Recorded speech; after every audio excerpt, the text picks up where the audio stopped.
अस्सलाम वालेकुम स्टूडेंट्स। आज हम लोग chapter number 4 that is data integrity and normalization इसके नेक्स्ट टॉपिक करेंगे। Before moving on to the topic I would like to tell you about the contents of today's lecture. सबसे पहले हम पिछले लेक्चर का रिकैप करेंगे, उसके बाद एक इम्पॉर्टेंट कॉन्सेप्ट करेंगे दैट इज़ डेटाबेस एनॉमलीज़। एनॉमलीज़ का मतलब होता है प्रॉब्लम्स और एरर्स इन द डेटाबेस। इसके 3 टाइप्स हैं, insertion anomaly, deletion anomaly and modification anomaly. So ये 3 टाइप्स हम लोग स्टडी करेंगे और इसके अलावा एक और बहुत इंपॉर्टेंट टॉपिक करने जा रहे हैं that is normalization and its types. So normalization क्या होता है, यानी जब एनॉमलीज़ जो आपके डेटाबेस में आ रही होती हैं उनको रिमूव करने के लिए बेसिकली जो स्टेप्स हम यूज़ करते हैं उसको नॉर्मलाइजेशन कहते हैं। फिर नॉर्मलाइजेशन की आगे से फर्दर टाइप्स हैं, कुछ टाइप्स जो हैं वो हम आज के लेक्चर में डिस्कस करेंगे और कुछ जो टाइप्स हैं वो हम इंशाल्लाह नेक्स्ट लेक्चर में डिस्कस करेंगे। Moving on to the recap of previous lecture. Previous lecture में अगर आपको याद हो तो 2 मेन चीज़ें हम लोगों ने की थी, one was data integrity and one was problems in entity और एट्रीब्यूट्स। डेटा इंटीग्रिटी किसको बोलते हैं? Data integrity refers to the correctness and consistency of data. Means कि डेटा कितना करेक्ट है, कितना कंसिस्टेंट है। ऐसा तो नहीं है कि कुछ यूज़र्स को कुछ और तरह का डाटा नज़र आ रहा है, कुछ यूज़र्स को उसकी कुछ और वैल्यूज़ नज़र आ रही हैं। सो डेटा इंटीग्रिटी से क्या मुराद है कि data should be correct and it should be consistent. So ये हमने पढ़ा था कि ये एक सिक्योरिटी की ही फॉर्म होती है, लेकिन सिक्योरिटी का जो टर्म है वो मेनली इसका मतलब ये होता है कि आप डेटा को प्रोटेक्ट करें फ्रॉम अनऑथराइज्ड ऑपरेशंस, जबकि जो डेटा इंटीग्रिटी है वो क्वालिटी ऑफ डेटा से रिलेट करे कि डेटा की क्वालिटी बरकरार है, डेटा इनकरेक्टेड एंटर तो नहीं हुआ, डेटा कंसिस्टेंट है या नहीं है। अब हमने पढ़ा था कि जो डेटा इंटीग्रिटी है उसको हम डिफरेंट इंटीग्रिटी कॉन्स्ट्रेंट्स के थ्रू जो है वो मेंटेन कर सकते हैं। यानी कॉन्स्ट्रेंट्स क्या होते हैं? बेसिकली रूल्स होते हैं जो कि डेटाबेस पे लगाए जाते हैं ताकि जो है वो डेटा करेक्टली एंटर हो। 2 तरह की हम लोगों ने डेटा इंटीग्रिटी पढ़ी थी, one was entity integrity and the other was referential integrity.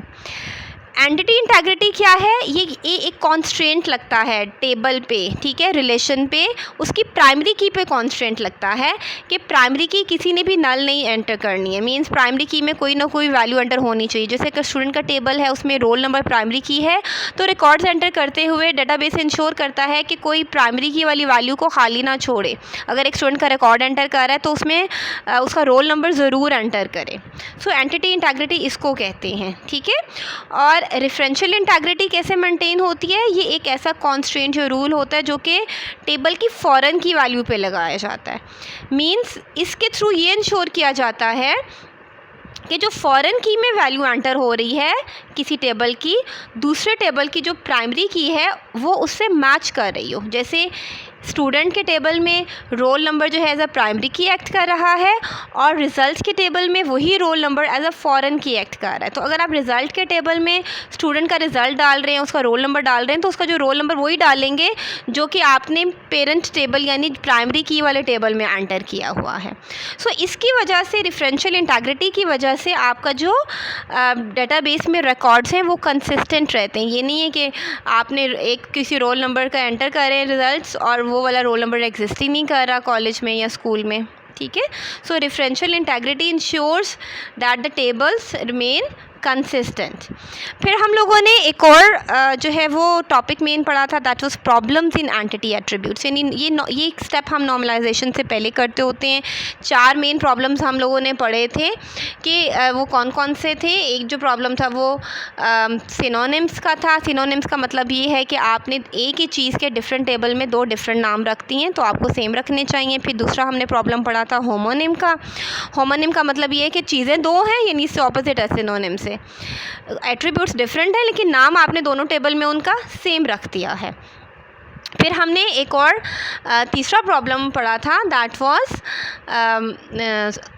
Redundant information. Means कि अगर एज से डेट ऑफ बर्थ से एज कैलकुलेट हो सकती है तो आपको एज का कॉलम बनाने की ज़रूरत नहीं है, आप सिर्फ डेट ऑफ बर्थ का कॉलम बनाएं और उसी से कैलकुलेट कर लें एज। और फोर्थ प्रॉब्लम जो हम लोगों ने की थी वो कौन सी थी? Mutual exclusiveness. Mutual exclusive data क्या होता है कि it is this problem is created when the values of attributes are stored as true false. यानी कि आपने जब कोई दो कॉलम्स बना लिए हैं, जैसे एक मैरिड का और एक सिंगल का, तो अगर किसी ने बाय मिस्टेक मैरिड में भी येस लिख दिया और सिंगल वाले कॉलम में भी येस लिख दिया, तो ये एक प्रॉब्लम आ जाएगी ना, एक एरर है। कोई एक वक्त में या मैरिड होगा या सिंगल होगा, तो इसकी जगह आप क्या करेंगे, एक ही कॉलम बनाएंगे जो कि जैसे मैरिटल स्टेटस है, जिसमें यूज़र या सिंगल एंटर करेगा या मैरिड एंटर करेगा। सो ये 4 प्रॉब्लम्स हमने मेनली किए थे और इसका साथ में सोल्यूशन किया था कि हमें एक्चुअली इन प्रॉब्लम्स को कैसे रिजॉल्व करना है। आज जो है वो हम लोग जो टॉपिक करना चाह रहे हैं दैट इज़ डेटाबेस एनॉमलीज़। एनॉमलीज़ भी बेसिकली क्या होती हैं, प्रॉब्लम्स ही होते हैं, ठीक है। एरर्स इनको हम कह सकते हैं, जो कि टेबल्स में कुछ एरर्स रह गए हैं, ठीक है। यानी पहले आपने जो पिछले 4 एरर्स थे, प्रॉब्लम्स थी, उनको रिमूव किया, उसके बाद मज़ीद जो है एनॉमलीज़ या एरर्स टेबल्स या रिलेशंस में आ सकते हैं। और ये प्रॉब्लम्स यूजुअली आते क्यों हैं, due to data redundancy. Redundancy का क्या मतलब होता है, डुप्लीकेट आइटम्स पड़े हुए हैं, ठीक है। एक ही रिकॉर्ड मुख्तलिफ जगहों पे पड़ा हुआ है, उसकी डुप्लीकेट कॉपीज़ पड़ी हुई हैं, तो उसकी वजह से जो है एनॉमलीज़ आ जाती हैं। इनको हम अक्सर अपडेट एनॉमलीज़ भी कहते हैं। सो ये एनॉमलीज़ क्या करती हैं, अगर आप लोग डाटा एंटर करना चाह रहे हैं, रिकॉर्ड्स एंटर करना चाह रहे हैं, उसमें भी ये आपको ट्रबल करेंगी। अगर आप रिकॉर्ड्स को डिलीट करना चाह रहे हैं, उसमें भी आपको ट्रबल करेंगी। अगर आप मॉडिफाई करना चाह रहे हैं, तब भी आपको ट्रबल करेंगी। सो डेटाबेस एनॉमलीज़ क्या हैं, they are errors that represent problems in relations. These problems occur due to data redundancy. मैं आपको बता चुकी हूँ कि ये ज़्यादातर प्रॉब्लम्स तब आते हैं जब डाटा रिडंडेंट पड़ा हुआ है, एक जगह भी पड़ा हुआ है, दूसरी जगह भी पड़ा हुआ है, और इन प्रॉब्लम्स को क्या कहा जाता है, अपडेट एनॉमलीज़। सो अपडेट एनॉमलीज़ या ये जो एनॉमलीज़ हैं, ये कब प्रॉब्लम्स क्रिएट करती हैं, जब आप डाटा इंसर्ट करते हैं या डिलीट करते हैं या मॉडिफाई करते हैं।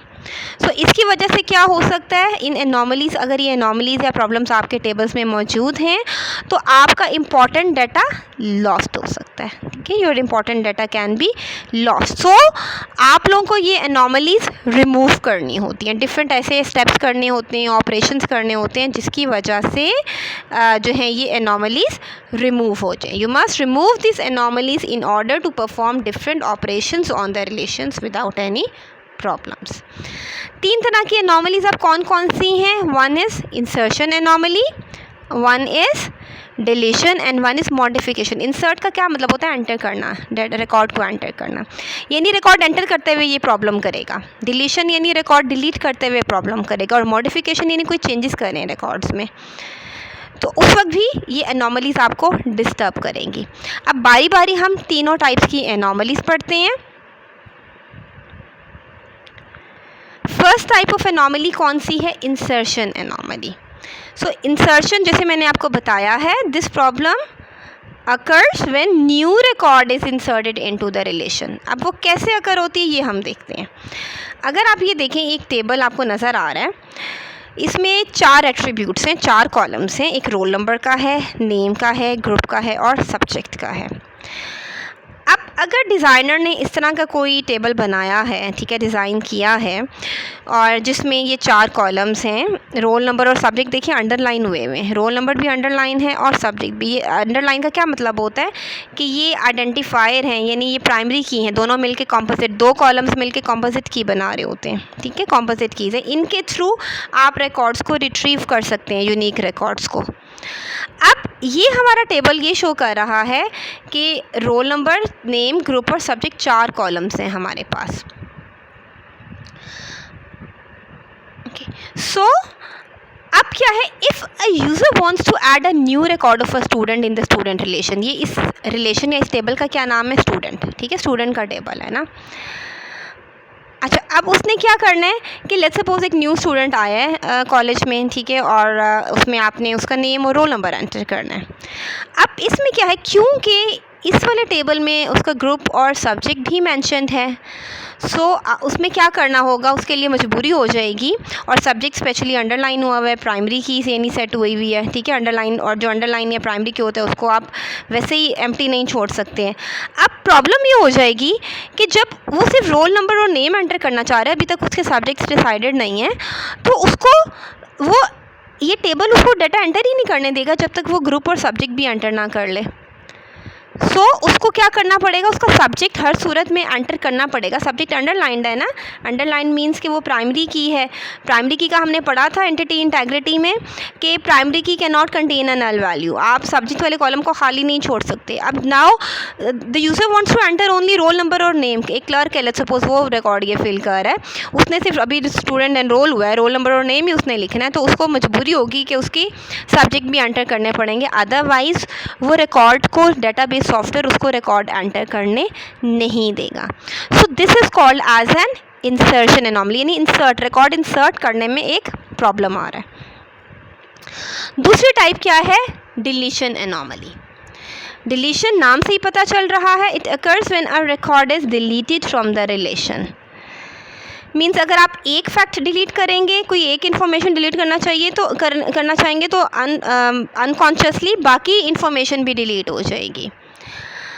अच्छा, अब जो है लेट्स सपोज यूज़र जो है वो ग्रुप और सब्जेक्ट, देखें ग्रुप जनरल साइंस है और जनरल साइंस में सब्जेक्ट है सपोज मैथ्स है। अब डिलीट करना चाह रहा है कोई स्टूडेंट, जो राशिद है, राशिद जो है वो अब छोड़ना चाह रहा है कॉलेज। अब जब राशिद को वो डिलीट करेगा, यानी पूरी रिकॉर्ड डिलीट होगी ना, ठीक है, पूरी रिकॉर्ड डिलीट होगी।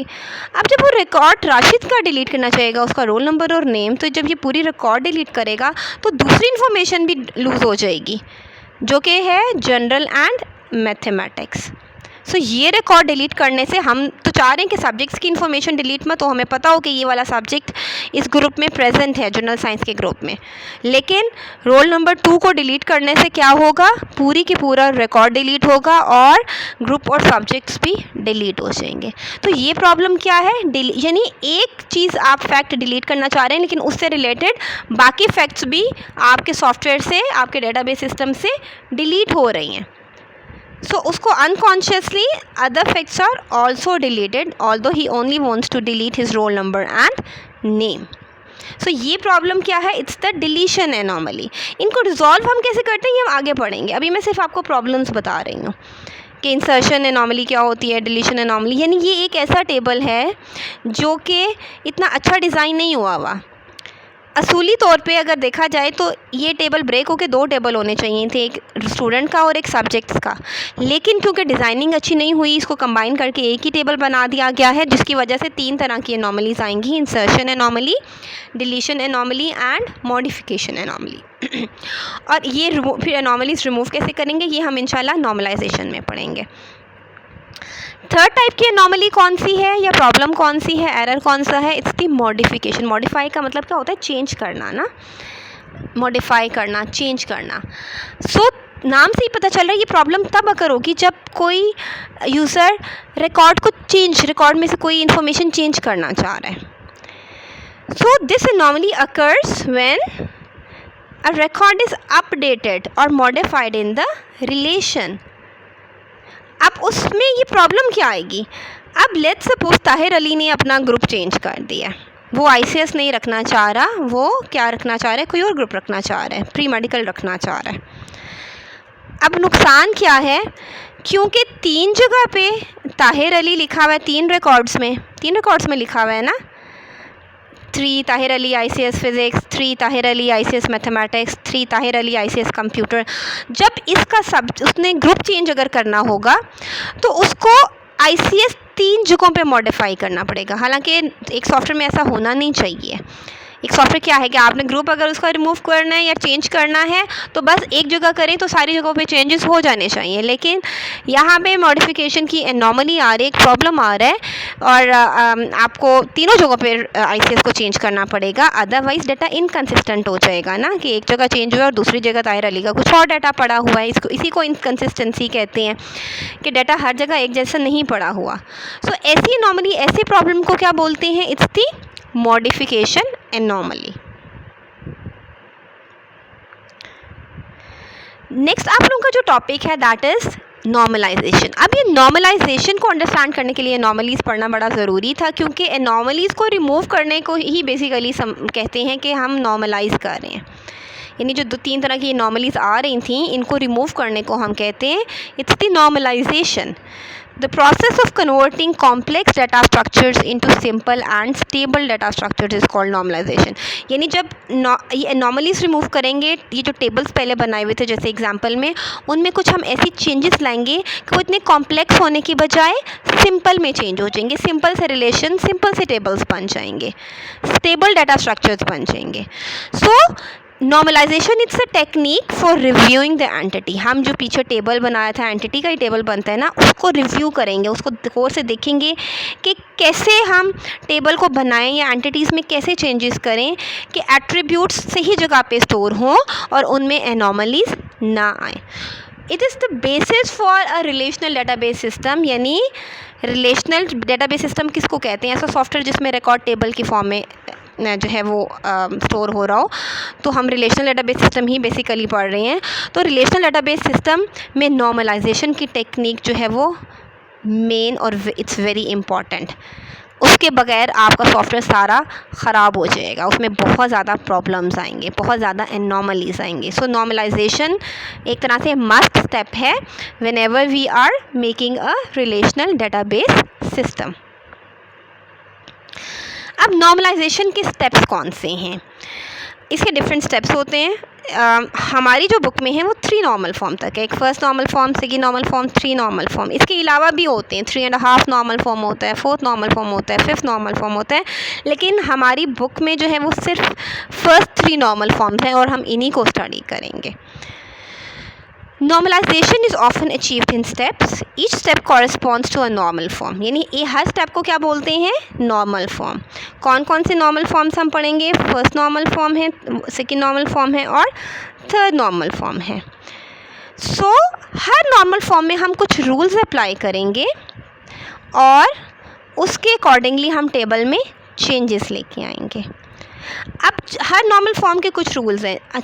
अगर फर्स्ट नॉर्मल फॉर्म के रूल जो है वो क्लियर हो गए हैं, वो आपने अप्लाई कर दिए, तो हम कहेंगे टेबल फर्स्ट नॉर्मल फॉर्म में आ गया। अगर सेकेंड नॉर्मल फॉर्म के आपने रूल्स को कंप्लीट कर लिया है अपने टेबल्स में, तो हम कहेंगे कि वो सेकेंड नॉर्मल फॉर्म में आ गया।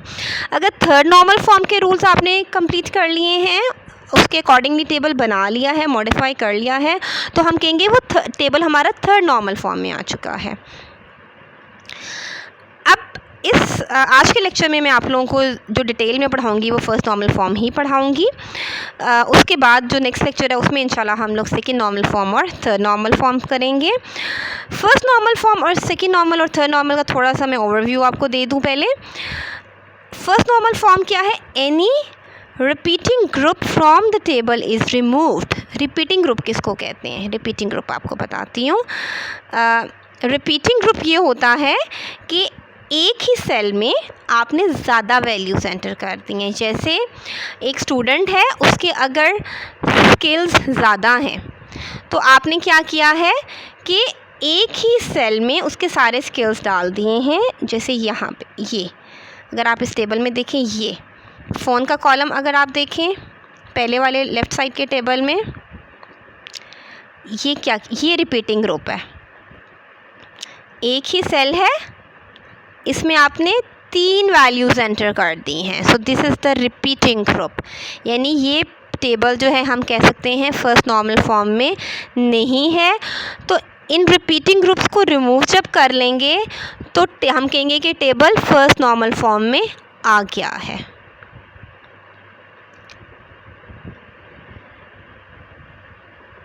सो any repeating group from the table is removed after applying this rule. Each cell of the table has a single value। यानी हर सेल जो टेबल में है उसमें सिंगल वैल्यू आनी चाहिए। सेकेंड नॉर्मल फॉर्म और थर्ड नॉर्मल फॉर्म की अभी डिटेल में मैं नहीं जा रही हूँ। कुछ डिपेंडेंसीज होती हैं जो इसमें रिमूव करते हैं, वो इंशाल्लाह हम लोग नेक्स्ट क्लास में पढ़ेंगे। सेकेंड नॉर्मल फॉर्म में पार्शियल फंक्शनल डिपेंडेंसी होती है रिमूव, और थर्ड नॉर्मल फॉर्म में ट्रांजिटिव डिपेंडेंसी होती है। Next moving on to the diagram, ये 4 स्टेप्स बताए गए हैं। यानी अननॉर्मलाइज्ड रिलेशन है, अगर टेबल अभी आपका नॉर्मलाइज्ड नहीं हुआ तो क्या होगा, उसको पहले उस पर फर्स्ट नॉर्मल फॉर्म अप्लाई करेंगे, फिर उस पर सेकेंड नॉर्मल फॉर्म, फिर थर्ड नॉर्मल फॉर्म, और फिर हमारे पास जो मज़ीद नॉर्मल फॉर्म्स होती हैं वो अप्लाई करते हैं। फर्स्ट नॉर्मल फॉर्म ये देखें क्या लिखा हुआ है, रिमूव रिपीटिंग ग्रुप्स, जो कि मैंने अभी आपको बताया था। उसको कैसे रिमूव करते हैं वो इसको मैं आपको आगे बताती हूँ। सेकेंड नॉर्मल फॉर्म में क्या करते हैं, remove partial dependency. Third normal form में रिमूव ट्रांजिटिव डिपेंडेंसी। और फिर जो बाकी मज़ीद प्रॉब्लम्स आती हैं वो हाई नॉर्मलाइजेशन फॉर्म में, जो कि आपके कोर्स का पार्ट फ़िलहाल नहीं है, इसीलिए हम उसको स्टडी नहीं करेंगे।